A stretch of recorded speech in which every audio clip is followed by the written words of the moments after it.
Oi pessoal, Raquel da Educação Canina. Hoje eu tô aqui pra gente bater um papo sobre possessividade, comportamento possessivo em cães. Eu resolvi fazer esse vídeo porque essa semana eu atendi alguns casos que me remeteram um pouco a isso, né? Casos de cães, principalmente cães menores, né? Acontece com cães de todos os portes, mas muitas vezes isso acaba acontecendo com cães pequenos e são sinais progressivos que eventualmente levam ao que a gente hoje classifica como comportamento possessivo, né? Possessividade é um comportamento perigoso, é importante a gente prestar bastante atenção nos detalhes, porque os sinais começam a acontecer muito cedo, principalmente quando a gente não está com uma relação bem estruturada ou bem equilibrada, vamos dizer assim, né? Uma relação que a gente estabelece com o cachorro muito mais baseada em permissividade e liberdade do que em regras, limites, enfim, coisas dessa natureza. O que leva a gente para esse lugar, né? Eu acho que antes da gente falar do comportamento em si, se a gente pensar na questão da raiz do problema, a gente vai começar a entender que um comportamento possessivo, ele acaba acontecendo porque, de uma forma ou de outra, principalmente dentro de casa, a gente acaba abrindo mão um pouco, soltando um pouco essa corda, né? Não fazendo o mesmo esforço que a gente faria se a gente estivesse num ambiente social. A maioria dos cães que eu atendo, principalmente quando são cães pequenos e começam a mostrar esse comportamento possessivo, esse comportamento começa a acontecer cedo. Vou dar alguns exemplos para vocês entenderem por quê. Só para clarear para vocês, tá? Comportamento possessivo não está restrito a comida especificamente, nem a brinquedo, nem uma coisa ou outra. Ele pode estar em todas essas áreas ou só em algumas. Pode acontecer de novo, comida, brinquedo, pessoas, pote de água, espaços, enfim, o que você imaginar pode ser visto como recurso pelo seu cachorro. E pode eventualmente desencadear o comportamento possessivo que a gente tanto vê. Comportamento possessivo, de novo, é uma coisa perigosa, tá, gente? Pode desencadear em mordidas, enfim, pode machucar todo mundo envolvido no processo. Mas voltando para a questão da raiz, por que esse comportamento surge? O que acontece com a gente, né? Por que a gente não vê? Na verdade, não é que a gente não vê, né? A gente acaba... Muitas vezes eu tenho percebido isso, né? As pessoas que eu atendo, a pessoa acaba focando bastante no mundo lá fora, né? Focando bastante em como o cachorro se comporta no passeio, como o cachorro se comporta em ambientes sociais. E isso é importante também, mas muito disso começa dentro de casa, por isso que eu acho que eu bato bastante nessa tecla com vocês, de prestar bastante atenção da forma como vocês vivem com seus cães. Claro que a gente tem uma vida ocupada, claro que todo mundo eventualmente chega em casa cansado, a gente tem mil coisas na cabeça e muitas vezes prestar atenção nos detalhes ou no comportamento do nosso cachorro acaba não necessariamente sendo a nossa prioridade, mas a verdade é que a gente não pode estabelecer esse tipo de desculpa quando a gente traz o cachorro para a nossa vida. A gente tem que saber desde o início que essa é a nossa responsabilidade, prestar atenção nesses pequenos detalhes desde o início. Pode ser a melhor coisa que você pode fazer no sentido de prevenção, para evitar que esse comportamento eventualmente se desenvolva. Mas, na prática, vamos lá. Com comida, por exemplo, né? O que eu vejo acontecer muito em cães que tem esse comportamento em relação à comida? Você pode notar alguns detalhes no filhote desde cedo, esse drive por comida, né? Quando eu digo drive, é essa vontade de comer, essa atração que o cachorro tem pelo do alimento por si só, e ele acaba sendo aquele cachorro eternamente alerta, que está sempre olhando para o lado enquanto ele está fazendo a refeição dele. Se você não presta atenção nesses pequenos detalhes desde o início, principalmente na fase de filhote, e se você não faz um ritual de alimentação bem estruturado e bem supervisionado, o que eu quero dizer com isso? É fazer o cachorro merecer a alimentação. Se você for optar por fazer alimentação no potinho, você pode também optar por fazer alimentação em treinos, mas considerando a simplicidade da coisa, se você quiser pensar em alimentar o seu cão no pote, pense direito no espaço onde você está alimentando, o que você pede do seu cachorro antes dele começar a comer e o que você quer que aconteça ao longo da refeição. Parece bobagem, mas esses 3 simples elementos podem fazer a diferença. Se o seu cachorro é ansioso demais para comer, preste atenção no que você faz antes do processo de alimentação. Cães muito ansiosos por comida, eu particularmente recomendo fazer uma alimentação ao longo dos treinos. Faça o cachorro merecer cada grão de ração ou cada pedacinho de carne, ou seja lá o que for que você alimente o seu cachorro. É importante que você divida esse ritual num processo onde ele entenda que cada um daqueles pedaços tem um valor real. Ele tem um gosto diferente porque ele mereceu. Isso faz toda a diferença, principalmente para esses cachorros que têm esse drive mais aguçado por comida, né? Mas se você quiser colocar, se for uma situação onde o cachorro não necessariamente mostra esses sinais tão claros, mas você quer usar o formato convencional de alimentação no pote, aonde isso está acontecendo, né? Às vezes a gente não presta atenção aonde é o lugar de alimentação do cachorro, e principalmente quando você tem cães muito sensíveis, se a alimentação acaba acontecendo numa área de muito trânsito, isso acaba deixando o cachorro meio tenso, porque ele está comendo, mas tem sempre alguém passando perto dele, tem sempre alguma coisa se movimentando. Então, outra alternativa que eu gosto de dar para todo mundo em relação à comida é alimente o seu cachorro dentro da caixa de transporte. Vocês me escutam falar bastante sobre o uso da caixa de transporte, e esse é um outro elemento bacana da caixa de transporte, tá?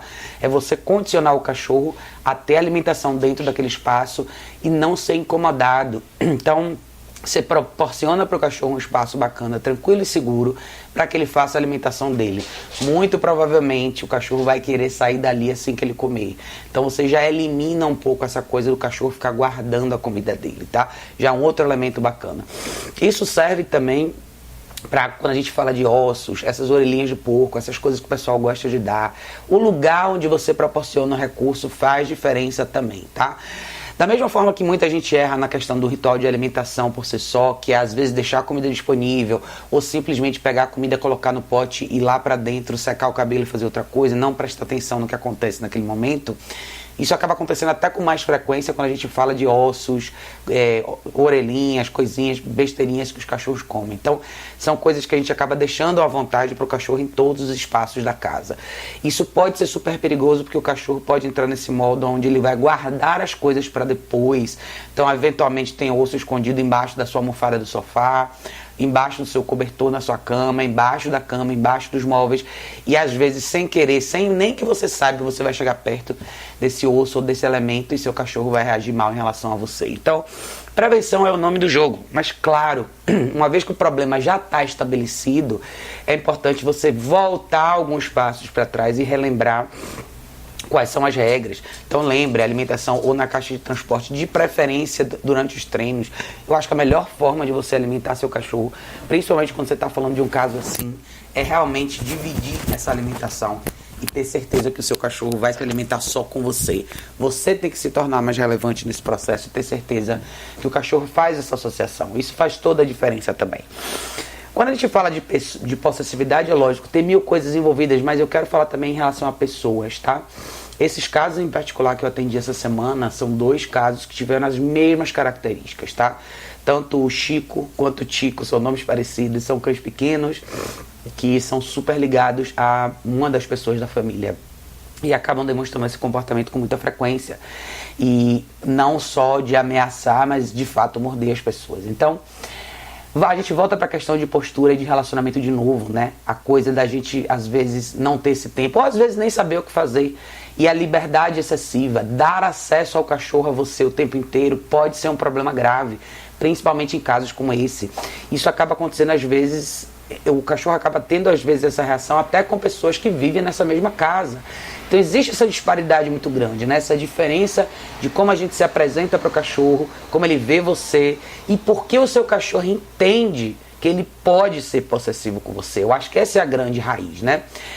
Às vezes tem gente que gosta um pouco dessa sensação, o cachorro está me defendendo, ele gosta de mim, ele me protege, mas na verdade o papel de protetor é seu. Não é o cachorro que tem que te proteger, é você que tem que proteger o cachorro. E o cachorro também tem a linha muito fina, na verdade, né, da relação de proteção e respeito, que é você saber estabelecer o que é proteção e o que é respeito e aonde as duas coisas caminham. As duas coisas caminham juntas, né? É você poder estabelecer essa diferença e mostrar para o cachorro que, olha, eu cuido de você, a gente tem uma relação legal, mas você não atravessa esse limite comigo. E aonde a gente falha às vezes em corrigir o cachorro, até de forma leve no início, mesmo que seja uma correção verbal, não necessariamente da gente entrar na correção física, mas é o cachorro ter a noção de limitação mesmo. Até onde vão os limites da nossa relação, até onde eu posso ir com você. E esse teste é talvez um dos testes mais importantes para a gente saber se a gente consegue ou não viver de forma harmônica com os cachorros. Porque eu vi um podcast essa semana muito interessante, que nada tem a ver com cachorro, mas estava falando justamente da questão de hierarquia. E por mais que a gente queira negar e dizer que não, e tudo é igual, e não é verdade. Hierarquia é uma coisa que existe desde o início da humanidade, da criação do mundo. Sempre vão existir seres que têm um poder de intervenção maior do que os outros, e isso acaba fazendo com que a gente tenha uma dinâmica social melhor. É assim que as coisas funcionam. Alguns vão ser melhores que os outros em alguma coisa e assim vai. E na esfera de relacionamento, animais entendem isso com muita clareza, então a hierarquia tem que existir. Quando eu falo de hierarquia, é de uma forma justa, tá? Saber estabelecer uma limitação para o seu cachorro é a melhor forma de educar. É a forma como você vai criar o seu cachorro para que ele realmente possa ser incluso na sua vida. Eu acho que eu bato bastante até nessa tecla aqui com vocês. Então, a aproximação de um cachorro com você, a forma como ele se comporta quando ele está perto de você e os sinais que ele te dá em relação a estímulos ao seu redor, quando ele está nesse espaço, são os primeiros sinais que vão indicar se esse cachorro vai ou não vai eventualmente desenvolver um comportamento possessivo. Então, começa com alerta, começa com os olhos assim, começa com postura de corpo mais tensionado. Tudo isso vai te mostrando que aos poucos esse cachorro está testando os seus limites. Ele está vendo até onde você vai. E nessa hora, quanto mais passivo você é, quanto mais você aceita isso sem relutar, mais o seu cachorro entende que o que ele está fazendo é certo mesmo. Que é exatamente isso que você precisa dele. Que você precisa que ele tenha essa reação em relação a você. Então avaliem direitinho isso, tá, gente? Porque pode escalar para um caso grave. Às vezes a gente não para pensar, e principalmente quando a gente fala de cachorros pequenos, às vezes a gente não vê isso como um problema tão grave, mas é sim, tá? Por mais que possa não parecer, mas mordida de cachorro pequeno machuca sim, principalmente quando a gente fala de pessoas mais velhas e crianças, então é um risco muito grande. Eu acho super legal você poder educar, independente do tamanho e raça do seu cachorro desde pequeno, você trabalhar na prevenção e entender que a melhor dinâmica de convívio é uma dinâmica que começa com todo mundo sabendo existir no mesmo ambiente. Todo mundo sabendo respeitar todo mundo no mesmo ambiente. Para que eventualmente você pense nos privilégios. Então, você quer compartilhar o seu sofá com o seu cachorro? Veja primeiro com quem você está compartilhando o sofá. E veja aquele cachorro, quem é aquele cachorro que você vive. Esse cachorro é um risco, ele tem esse comportamento, ele não tem. Se ele for um cachorro 100%, maravilha. Compartilhe o seu sofá com ele quando você quiser. Mas se ele ainda não estiver lá, trabalhe para isso. Estabeleça para ele essas pequenas tarefas, essas práticas diárias que vão levar ele a eventualmente merecer esse lugar no sofá. A mesma coisa vale para a sua cama, a mesma coisa vale para o acesso ao seu quarto, para áreas da casa que você eventualmente pode especificar como áreas de privilégio, e assim vai. Não tenham medo de estabelecer essas limitações e fazer o seu cachorro mostrar que pode. Claro, o seu cachorro não vai fazer isso sozinho, tá? Ele não vai adivinhar o que ele tem que fazer. Ele precisa da sua orientação nesse processo. Mas crie tarefas para ele cumprir, para que ele possa chegar lá. Cave esse caminho junto com ele. Coloque um pedacinho no pavimento de cada vez para que ele possa chegar lá. E repita o processo todo dia. Não é fácil você reverter quadro nenhum, mas também não é impossível. O que faz desse trabalho um trabalho difícil? A consistência e a prática diária, que eu acho que muitas vezes a gente falha. Todos nós falhamos, né? Nessa dificuldade, às vezes, que a gente tem de manter essa rotina com os cachorros. Mas é aí que está a chave da mudança. É a sua habilidade de pôr isso em prática todo dia, para que, eventualmente, você possa desfrutar do cachorro que você quiser, tá? Possessividade, gente, é um tema super longo. Daria para falar horas sobre isso. Mas eu quis botar para fora um pouco desse pensamento que estava na minha mente, principalmente por causa desses dois casos que eu atendi essa semana. São dois cães legais, que podem ser cães excelentes, só precisam desse ajuste. E às vezes a gente pensa que o processo é super complicado, mas na verdade não é. A prática em si é simples, o difícil é trabalhar todo dia. Não é difícil, né? É o que exige mais da gente, mas eu vou eventualmente postar o progresso deles para vocês. O Chico é um Spitzzinho pequeno, o Tico é um Maltezinho. Então, são cães que passam embaixo do radar, na verdade, né? São pequenininhos, são bonitinhos. E a gente acaba subestimando, às vezes, né, os problemas que acontecem com cães como esses. Mas possessividade pode ser um problema sério mesmo. E pode criar um desacordo, uma desarmonia muito grande na família, na unidade de família, no contexto social. E se não trabalhados, esses cães eventualmente acabam vivendo uma vida de muito isolamento. Então eu acho importante a gente perceber. Então, se o seu cão é possessivo, seja com brinquedo, com comida, com ossinhos, com um pote de água, com um paninho, com você, com seus amigos, pare tudo e reveja o cenário geral. É como dar um passo para trás e ver tudo o que está acontecendo. Como desde a hora que o seu cachorro acorda até a hora que ele vai dormir. Onde ele dorme, quando ele acorda, o que ele faz, onde ele vai no banheiro, como que ele come, como é o dia a dia dele. Se você fizer uma boa análise, escanear todo o seu roteiro e você se colocar dentro dessa análise e avaliar como que você reage em todas essas situações e o que precede todas as explosões, eventualmente você vai entender que as mudanças estão aí, as respostas estão aí, é só você agir, tá bom? Obrigada mais uma vez, pessoal. Desculpa tô um pouquinho rouca de gripe. Tô querendo pegar uma gripe de novo, tomara que não. Mas se vocês tiverem dúvida em relação a essa questão de possessividade, eu vou fazer uma sériezinha um pouco mais longa sobre alguns problemas de comportamento para a gente poder elaborar melhor.